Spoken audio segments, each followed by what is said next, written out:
আসসালামু আলাইকুম সবাইকে আবার আমন্ত্রণ জানাচ্ছি আমাদের আজকের এপিসোডটি দেখার জন্য। আশা করছি যে যেখানে আছেন সুস্থ আছেন এবং নিরাপদে আছেন। চিকেন খেতে কি খুব বেশি পছন্দ করেন? তাহলে বলবো আজকের রেসিপিটি আপনার জন্যই। শেয়ার করব চটজলদি বানিয়ে নেওয়া যায় এমনই একটি রেসিপি, চিকেন শাশলিক। তো চলুন খুব বেশি কথা না বাড়িয়ে ঝটপট রেসিপিটি তৈরি করে ফেলি। চিকেন শাশলিক তৈরি করার জন্য মুরগির বুকের মাংস কিউব করে কেটে নিতে হবে 1 কাপ পরিমাণ। মাংসগুলোকে ভালো মতো কেটে ধুয়ে পানি ঝরিয়ে নিতে হবে। এবারে দিয়ে দিচ্ছি লেবুর রস 2 চা চামচ পরিমাণ। এটা যেমন মিট টেন্ডারাইজের কাজ করবে এবং চিকেনের উগ্র একটা গন্ধ দূর করে ফেলবে। বেকিং সোডা দিয়ে দিলাম 1 চিমটি পরিমাণ, রসুন বাটা 1 চা চামচ এবং আদা বাটা 1 চা চামচ। দিয়ে দিচ্ছি ধনিয়ার গুঁড়া আধা চা চামচ, আরও দিয়ে দিচ্ছি লাল মরিচের গুঁড়া 1 চা চামচ, দিয়ে দিচ্ছি জিরার গুঁড়া আধা চা চামচ, আরও অ্যাড করে দিচ্ছি গোলমরিচের গুঁড়া আধা চা চামচ, গরম মশলা গুঁড়া দিয়ে দিচ্ছি 1/4 চা চামচ এবং টমেটো সস 1 টেবিল চামচ, আরও অ্যাড করে দেব ডার্ক সয়া সস 1 চা চামচ পরিমাণ এবং লবণ আধা চা চামচ পরিমাণ। যেহেতু আমরা 2 ধরনের সস ব্যবহার করেছি, লবণটা একটু বুঝে শুনে অ্যাড করতে হবে। আর বেকিং সোডাটা দেয়া হয়েছে মুরগির মাংসটা যেন ভেতর দিক দিয়ে খুব ভালো একটা জুসি ভাব থাকে, ভেতর দিক দিয়ে যেন ড্রাই না হয়ে যায়। প্লাস্টিক র্যাপার দিয়ে ঢেকে অপেক্ষা করব 30 মিনিটের জন্য। 30 মিনিটে ম্যারিনেশনের কাজটা হয়ে যাবে। অপরদিকে শাশলিকগুলোকে কালারফুল দেখানোর জন্য একটি মিক্সিং বোলে রেড ক্যাপসিকাম নিয়ে নিয়েছি 1/4 কাপ, গ্রিন ক্যাপসিকাম 1/4 কাপ এবং পেঁয়াজ 1/4 কাপ, গোলমরিচের গুঁড়া 1/4 চা চামচ, লবণ 1/4 চা চামচ এবং সরিষার তেল 1 টেবিল চামচ।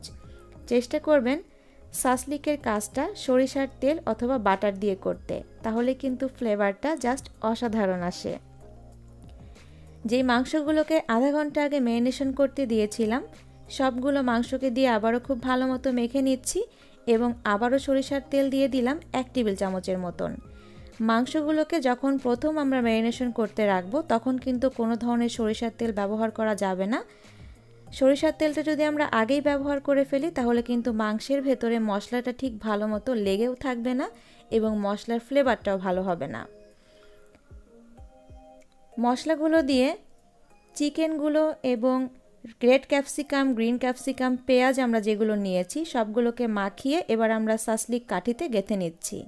আর শাশলিক কাঠি কিন্তু আমি অফ স্ক্রিনে 10 মিনিটের জন্য নর্মাল পানিতে ভিজিয়ে রেখেছিলাম, যাতে করে যখন আমরা শাশলিকটা একটু শ্যালো ফ্রাই করতে যাব শাশলিক কাঠিগুলো যেন পুড়ে না যায়। ঠিক যেমনটা ভিডিওতে দেখতে পেলেন, আপনাদের ইচ্ছা মতো যে কোনোভাবে শাশলিকগুলোকে শাশলিক কাঠিতে গেঁথে নিতে পারেন। আর এভাবে আপনারা নর্মাল ফ্রিজে 2 দিনের মতো সংরক্ষণ করতে পারবেন। অপরদিকে শাশলিকগুলোকে শ্যালো ফ্রাই করার জন্য একটি ফ্রাই প্যানে বাটার দিয়ে দিচ্ছি 2 টেবিল চামচ পরিমাণ। হাতের কাছে বাটার না থাকলে চেষ্টা করবেন সয়াবিন তেল ব্যবহার না করে সরিষার তেল দিয়ে শ্যালো ফ্রাই করতে, এতে করে শাশলিকের টেস্ট এবং ফ্লেভার দুইটাই পারফেক্ট আসে। এবারে ঢাকনা দিয়ে মিডিয়াম হিটে ভেজে নেব 2 থেকে 3 মিনিটের জন্য।